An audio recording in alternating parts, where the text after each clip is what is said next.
Hello students, welcome to Stature Academy. इस video में हम लोग मोशन इन स्ट्रेट लाइन के पीवाईक्यू सॉल्व करने वाले हैं। नीट एग्जाम के लिए शॉर्ट टाइम में फिजिक्स प्रिपरेशन के लिए पीवाईक्यू बहुत ज़रूरी है और इसी वजह से आप सभी लोगों के लिए चैनल पे जल्द से जल्द सभी चैप्टर्स के पीवाईक्यू सॉल्व करेंगे। मोशन इन स्ट्रेट लाइन का पार्ट 1 जिसमें कि 8 क्वेश्चन है ऑलरेडी अपलोडेड है चैनल पे। पार्ट 2 में आगे के क्वेश्चंस करेंगे। तो स्टार्ट करते हैं क्वेश्चन नंबर 9 से। क्वेश्चन ने बताया हुआ है particle shows distance time curve as given in the figure. The maximum instantaneous velocity of the particle is around the point. या तो पार्टिकल बेस्ड है एस टी कर्व पे। तो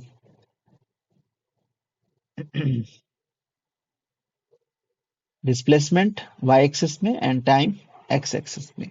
अच्छा, इस टाइप का कर्व गिवन है हमें। इसमें की कुछ पॉइंट्स है। सबसे पहले तो बिगिनिंग में ओरिजिन पे ये एक पॉइंट ए, एक पॉइंट इधर बी, एक पॉइंट इधर सी और एक पॉइंट इधर डी। राइट। सबसे पहले तो मैं आपको ये बताना चाहता हूं कि एक्स टी कर्व यानी कि डिस्प्लेसमेंट टाइम कर्व से अगर हमें वेलोसिटी कैलकुलेट करना होता है तो velocity is equals to slope of s t curve. Slope calculate करते हैं इसमें, slope of s t curve. Right. And slope calculate करने का फॉर्मूला क्या है? Slope is basically tan theta.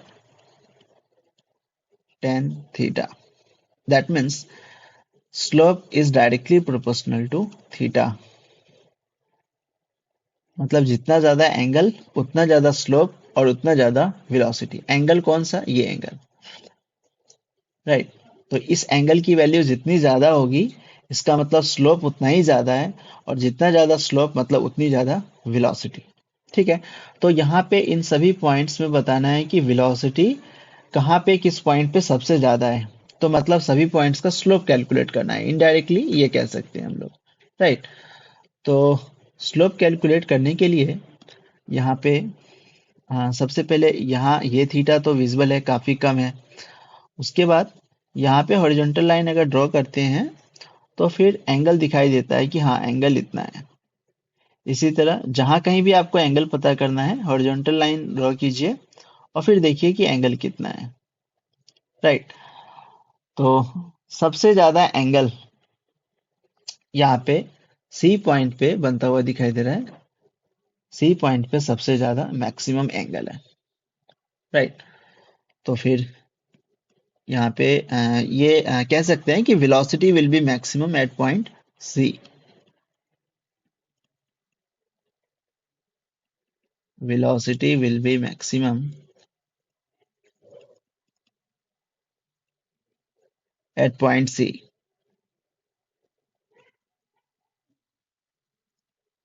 And why velocity is maximum at point C? Because slope is maximum at point C. Slope is maximum at point C.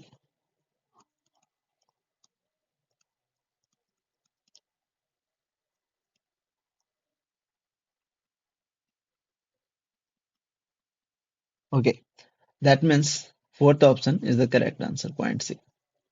Now, let us move to the 10th question. 10th question में बताया हुआ है a body starting from rest is moving under a constant acceleration up to 20 second. So मतलब ये है, given है कि body start करता है अपना motion from rest. That means initial velocity is zero. It is given in the question. And now is body is moving under constant acceleration up to 20 second. Body is moving up to 20 second. If it moves s1 distance in first 10 second, first 10 second में body ने ये s1 distance cover किया है and s2 distance in next 10 second. next 10 second में body ने s2 distance cover किया। तो बताइए कि s2 किसके इक्वल है? तो फिर ठीक है, सबसे पहले डायग्राम बनाते हैं। क्वेश्चन में ये गिवन है कि बॉडी ने पहले S1 डिस्टेंस कवर किया है in first 10 second.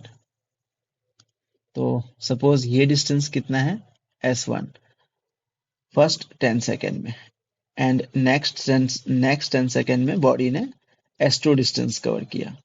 Of course S2 की वैल्यू ज्यादा होगी। क्यों? क्योंकि स्टार्टिंग के 10 सेकेंड में बॉडी ने अपना जर्नी स्टार्ट किया था with zero initial speed, right. But after travelling for 10 second कुछ ना कुछ वेलोसिटी बॉडी एक्वायर कर चुकी होगी, तो अब इनिशियल वेलोसिटी कुछ होने की वजह से नेक्स्ट 10 सेकेंड में बॉडी ज्यादा डिस्टेंस कवर कर पाए, right.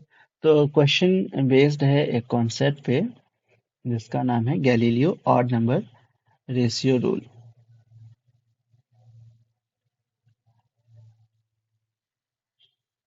Galileo odd number ratio rule. अच्छा, Galileo odd number ratio rule क्या है ये समझते हैं पहले।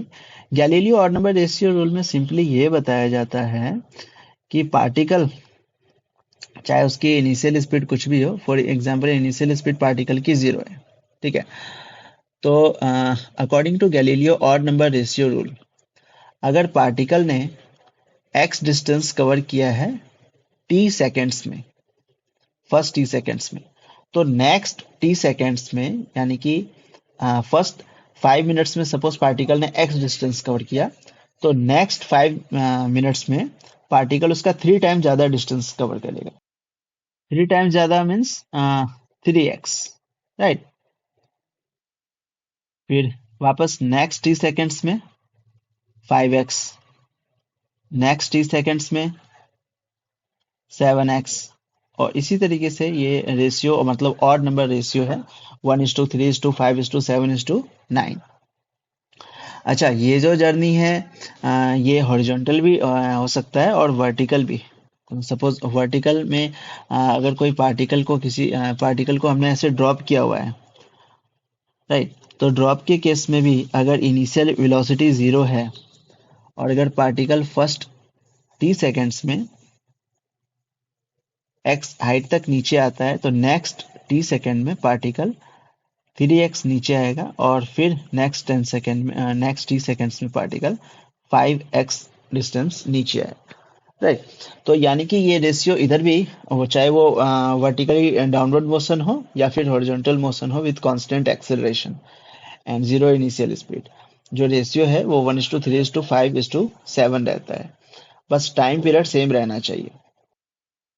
तो फिर तो बहुत आसान है ना ये क्वेश्चन। क्वेश्चन में ये बताया हुआ है टाइम तो सेम है 10 सेकेंड्स एंड 10 सेकेंड। तो पार्टिकल ने फर्स्ट 10 सेकेंड में अगर S1 डिस्टेंस कवर किया, तो नेक्स्ट 10 सेकेंड में पार्टिकल उसका 3 टाइम्स ज्यादा डिस्टेंस कवर करेगा। That means S2 will be equals to 3 times of S1। वही आपसे पूछा हुआ है कि S2 की वैल्यू कितनी होगी इन टर्म्स ऑफ S1। तो S2 की वैल्यू हो जाएगी 3S1। That means 3S1 means third option is the correct answer. Move करते हैं क्वेश्चन नंबर 11 पे। Okay, तो क्वेश्चन में बताया हुआ है bus is moving with speed 10 metre per second on a straight road. That means velocity bus की 10 metre per second है and without any acceleration. Scooterist wishes to overtake the bus in 100 seconds। अब scooter bus से आगे निकलना चाहता है 100 seconds में। If the bus is at a distance of 1 kilometre from the scooterist. अभी बताया हुआ है कि जो बस है वो पहले से ही स्कूटर से आगे है 1 किलोमीटर, राइट। तो फिर बताइए कि कितनी स्पीड से स्कूटरिस्ट को बस की तरफ जाना चाहिए, राइट। तो डायग्राम की हेल्प से समझते हैं। सपोज यहाँ पे एक बस है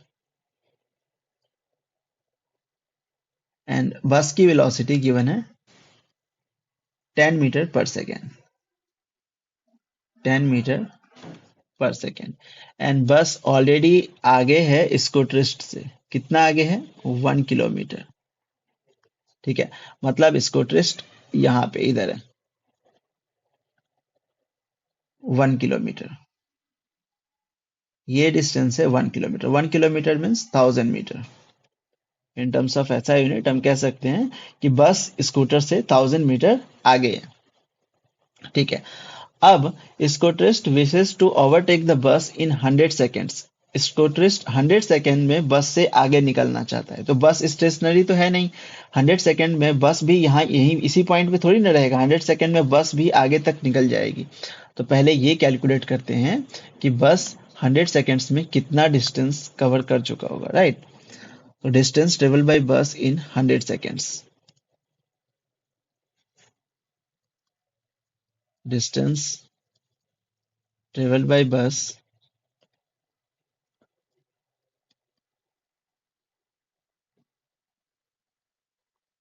in 100 seconds. So distance is equals to speed into time. क्योंकि यहाँ पे कोई एक्सेलरेशन नहीं है तो simply speed into time formula हम लोग यूज कर सकते हैं। बस की स्पीड कितनी है? 10 मीटर पर सेकेंड, और बस के पास टाइम कितना है? टाइम है 100 seconds. That means distance equals to 100 into 10, 1000 metre. मतलब एक तो स्कूटरिस्ट पहले से ही 1000 मीटर पीछे है बस से, अब 100 सेकेंड में अगर वो ओवरटेक करना चाहता है तो नेक्स्ट 100 सेकेंड में distance covered by bus is again 1000 metre. That means after 100 second this will be the new position of bus. यानी कि अभी स्कूटर को 1000 metre plus 1000 metre, 1000 metre plus ये सॉरी ये 1000 मीटर है, 1000 मीटर, यस। तो next 10 second में sorry next 100 second में जो स्कूटरिस्ट है उसको 1000 metre plus 1000 metre means 2000 metre, मतलब 2 किलोमीटर डिस्टेंस ट्रेवल करना है। ठीक है, तो स्कूटरिस्ट के लिए सॉल्व करते हैं।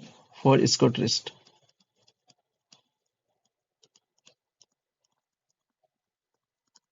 अब स्कूटरिस्ट ओवरटेक करना तो चाहता है, पर कितने टाइम में ओवरटेक करना चाहता है? 100 सेकेंड्स में। एंड कितना डिस्टेंस उसे ट्रेवल करना होगा? 1 किलोमीटर, क्योंकि जो पहले से पीछे है, और 1 किलोमीटर बस भी आगे निकल चुकी है, तो यानी कि 2 किलोमीटर। Distance is 2 kilometre. तो बस इसमें कुछ करना नहीं है अभी, स्पीड कैलकुलेट कर सकते हैं। Speed equals to distance by time, distance by time. Distance हमें गिवन है 2 kilometre, in terms of SI unit we can write 2000 metre, and time is 100 seconds. That means scooterist की स्पीड कितनी होनी चाहिए? स्कूटरिस्ट की स्पीड होनी चाहिए 20 metre per second. 20 metre per second is the correct answer. That means correct option is second option. Okay, let us move to the next question. Question number 12. Okay, question में बताया हुआ है particle moves a distance x in time t according to the equation. मतलब यहाँ पे particle की position आप calculate, distance particle ने कितना कवर किया ये कैलकुलेट कर सकते हैं by putting the value of time, right. The acceleration of the particle is proportional to, मतलब पोजीशन की इक्वेशन गिवन है, हमें ये पता करना है कि पार्टिकल की एक्सेलरेशन वेलोसिटी के मतलब वेलोसिटी के किस पावर पे प्रोपोर्शनल है, राइट। वेलोसिटी के किस पावर के प्रोपोर्शनल है, या फिर डिस्टेंस के किस पावर के प्रोपोर्शनल है। तो ठीक है, स्टार्ट करते हैं इक्वेशन से। हमें ऑलरेडी पोजीशन की इक्वेशन गिवन है, x equals to t plus 5 inverse. ये पता करना है कि एक्सेलरेशन किसके प्रोपोर्शनल है। तो ठीक है, पहले पोजीशन से, डिस्टेंस से वेलोसिटी की इक्वेशन पता करने के लिए फॉर्मूला ऑलरेडी जानते हैं। Velocity equals to d x by d t, d x by d t. तो पहले वेलोसिटी कैलकुलेट करना होगा। Velocity equals to d by d t of x की वैल्यू टी प्लस 5 इनवर्स।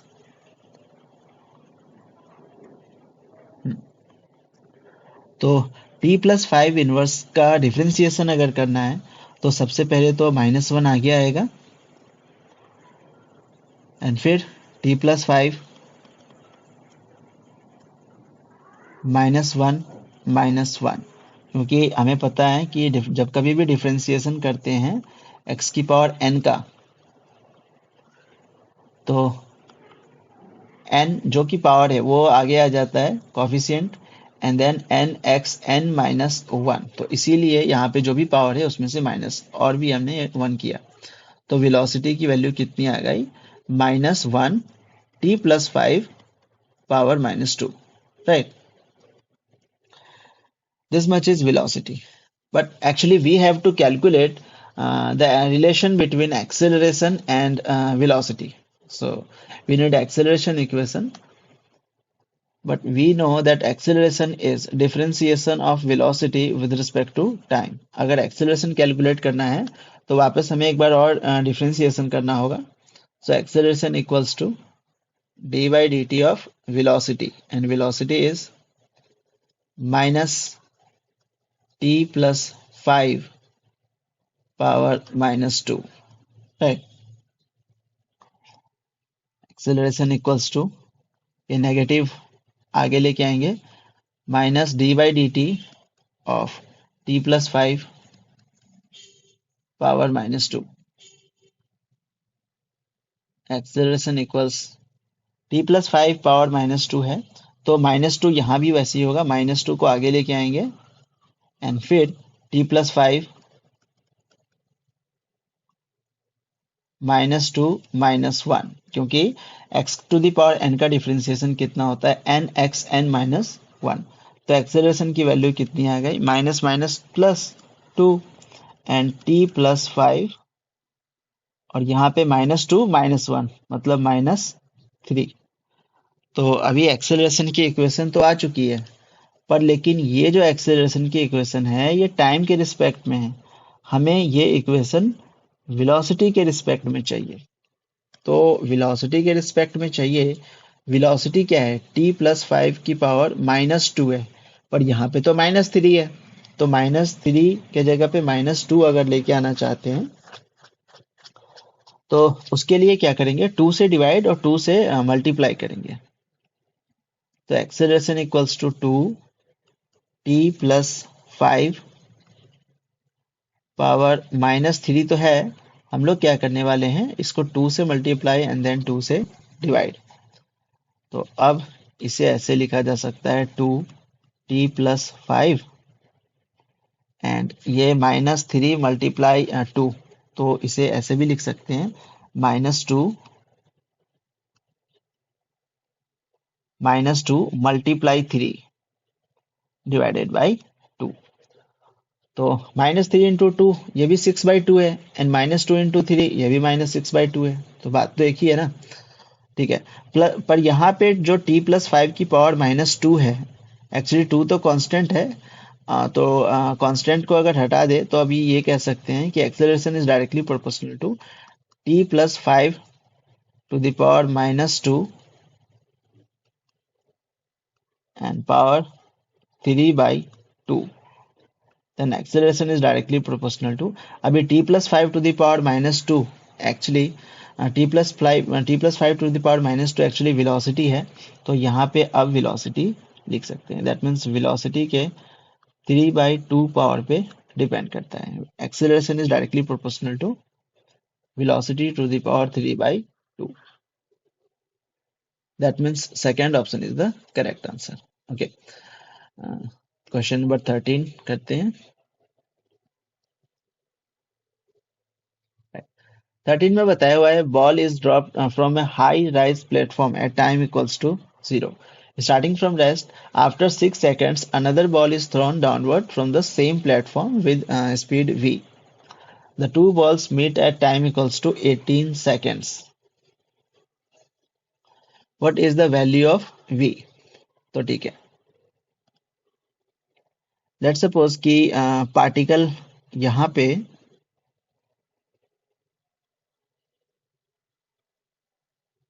सबसे पहले ए बॉल है इधर, ड्रॉप किया जा रहा है, that means initial velocity is 0. तो वर्टिकली डाउनवर्ड जर्नी है, ठीक है. तो फर्स्ट बॉल को तो ड्रॉप कर रहे हैं, पर जो सेकेंड बॉल है, सेकेंड बॉल को किसी न किसी वेलोसिटी से, कुछ इनिशियल वेलोसिटी से हमें फेंकना है।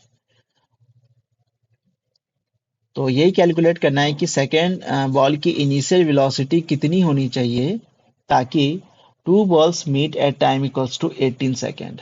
मतलब सेकेंड बॉल की वेलोसिटी बताइए कितनी हो ताकि फर्स्ट बॉल फेंकने के 18 सेकेंड बाद ये दोनों बॉल सेम लेवल पे, सेम हॉरिजॉन्टल लेवल पे आ जाए। दैट मीन्स फर्स्ट बॉल को भी 18 सेकेंड्स तक नीचे आने का मौका मिलेगा ना। तो पहले कैलकुलेट कर लेते हैं कि 18 सेकेंड्स में जो फर्स्ट बॉल है वो कितना, मतलब कितना हाइट ट्रेवल कर चुका होगा। Distance covered by ball A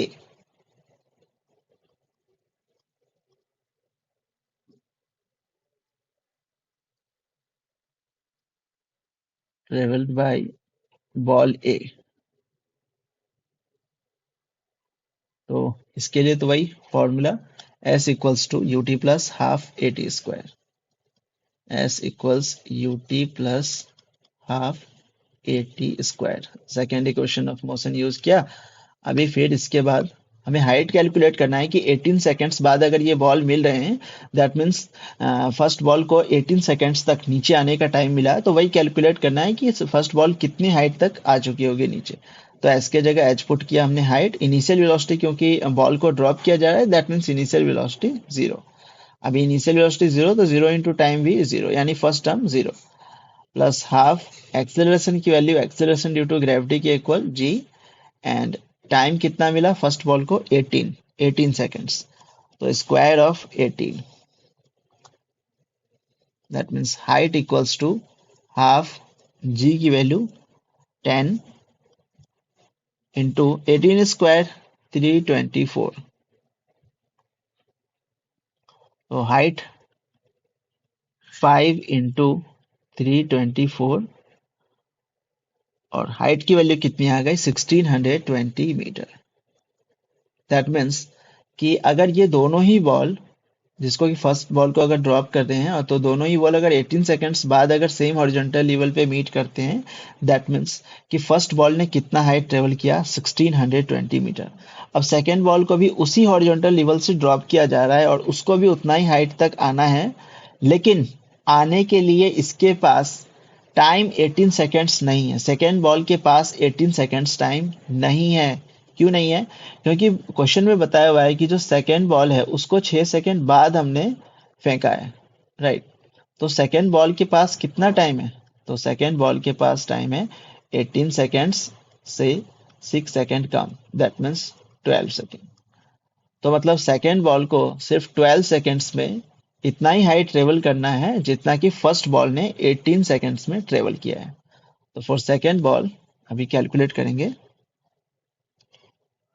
for ball B अभी सेकेंड बॉल के लिए कैलकुलेट करें। तो सेकेंड बॉल के लिए क्या क्या गिवन है? सबसे पहले सेकेंड बॉल के लिए टाइम गिवन है। टाइम कितना है? 12 सेकेंड्स। एंड उसे कितना हाइट ट्रेवल करना है? 1620 मीटर, सेम। तो उसके लिए इनिशियल वेलोसिटी हमें कैलकुलेट करनी है।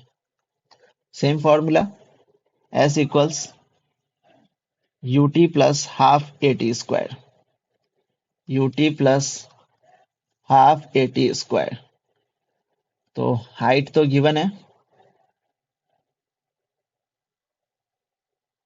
अभी इनिशियल वेलोसिटी इसकी कितनी है ये हमें कैलकुलेट करना है, एंड टाइम कितना है 12 सेकेंड। तो टाइम की जगह पुट कर दिया हमने 12, plus half acceleration again 10 and time 12।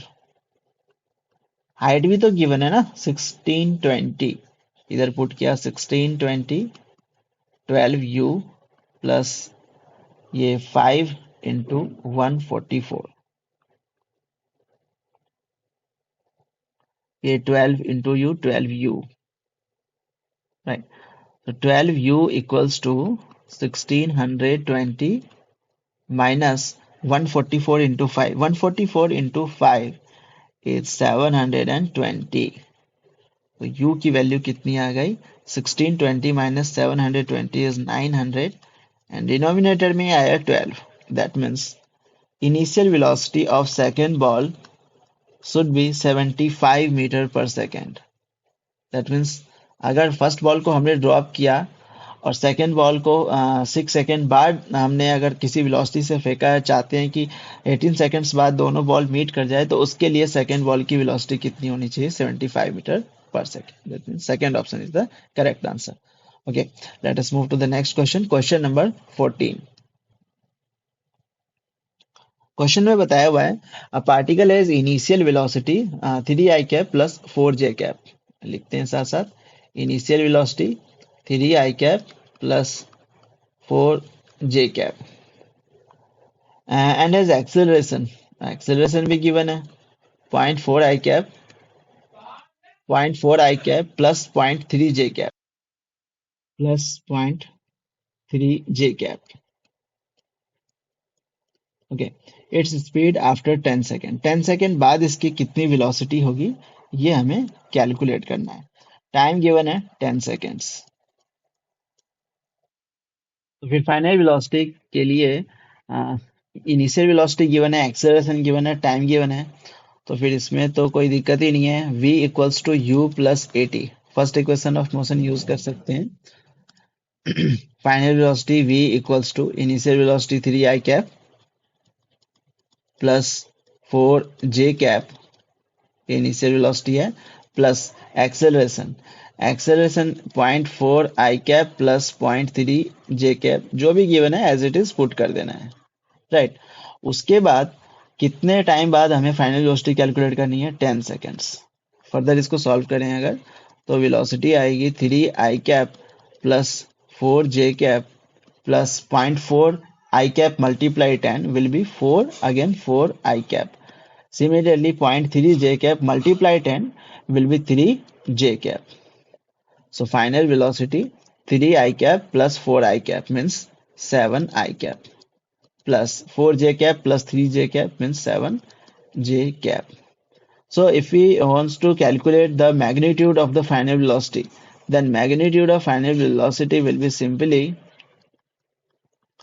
under root 7 square plus 7 square. Right. That means uh, it will be 7 root 2. 7 root 2. So 7 root 2 will be the correct answer. That means third option is correct answer. Right. So question number 15. 15 में बताया हुआ है body standing at the top of a tower 20 metre height. तो suppose ये कोई एक body है जो कि कितने हाइट पे है? 20 मीटर हाइट पे. ग्राउंड से 20 मीटर हाइट पे बॉडी. हाइट गिवन है 20 metre.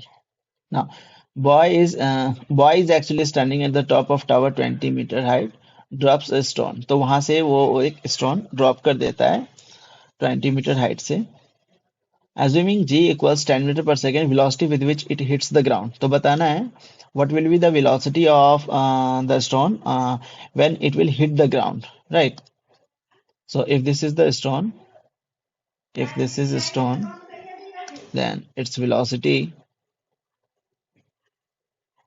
we have to calculate the velocity, final velocity of the ball, final velocity of the stone when it hits the ground, right? So distance given है हमें 20 meter, height is 20 meter. We have to calculate final velocity, and because boy drops a stone, that means initial velocity is 0. U is 0. Okay, मतलब U आपको given है, H भी आपको given है, and acceleration is equals to acceleration due to gravity, और वो भी given है 10 मीटर पर सेकेंड स्क्वायर. अब फाइनल वेलोसिटी कैलकुलेट करने के लिए कोई दिक्कत नहीं है. We can use third equation of motion. Third equation of motion is v square equals u square plus 2as. V square equals u is 0.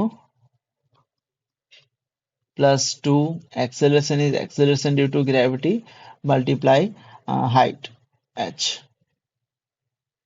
So v square equals 2gh, यानी कि v की वैल्यू आएगी under root 2gh। आप ये direct formula भी याद रख सकते हैं कि जब कभी किसी बॉडी को ऐसे ड्रॉप किया जाए तो h हाइट नीचे आने के बाद उसकी वेलोसिटी कितनी होगी, तो उसके लिए फॉर्मूला है velocity equals root 2gh।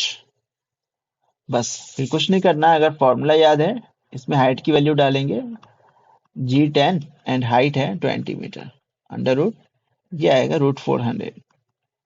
Root 400 की वैल्यू होती है 20। That means velocity of the stone when it hits the ground will be 20 meter per second. 20 meter per second is the correct answer. That means second option. Second option is the correct answer. Let us move to the next question. Question में बताया हुआ है body is moving with velocity 30 meter per second towards east. अच्छा, तो पहले north, east, waste, south जो भी है वो बना लेते हैं।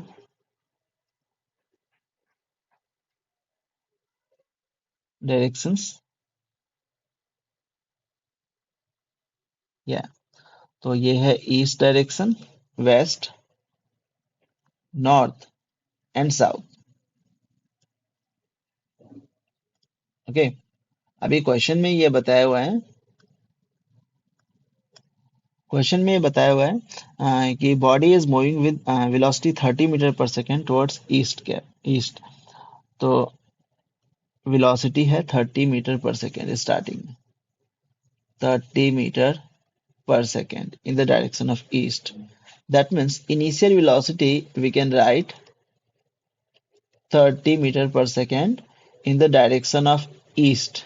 East means positive x-axis, and for positive x-axis we can represent the direction with I cap for positive x-axis. That means initial velocity is 30 I cap. Now it is given in the question that after 10 seconds its velocity becomes 40 meter per second towards north, right? So after 10 seconds, now body is moving with 40 meter per second and direction is now towards north.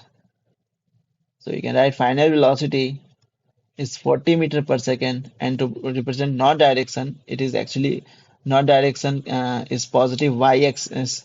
So positive y-axis is j cap, and body is taking 10 seconds to change the direction. So time is 10 seconds. We have to calculate the average acceleration of the body. Average acceleration. So average acceleration is simply change in velocity upon time. So first we need to calculate change in velocity. Change in velocity is simply final velocity minus initial velocity. Final velocity minus initial. अच्छा, final velocity कितनी given है? 40 j cap.